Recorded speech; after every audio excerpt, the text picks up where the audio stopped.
कालबैशाखी वर्षा पवन में भांगी विद्युत खुंट को सजाड़ा और ग्रामांचल को विद्युत सेवा जोगाइला पदमपुर विद्युत विभाग। रायगड़ा जिला पदमपुर अंचल में गत 3 दिन है कालबैशाखी प्रभाव देखा मिली।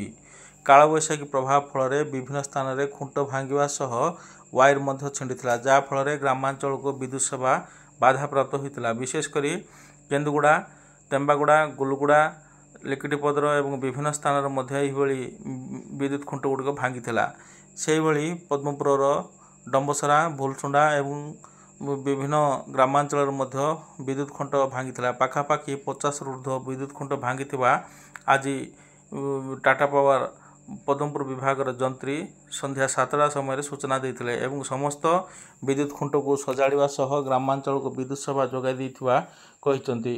तबे गत 3 दिन है कालबैशाखी प्रभाव में विभिन्न स्थान में गछ पड़ा सहित वायर छिंडी विद्युत सेवा बाधाप्राप्त होता। विभिन्न स्थान में विद्युत सेवा बाधाप्राप्त पाइबा फल लोक मैंने नाई ना असुविधार सम्मुखीन होते।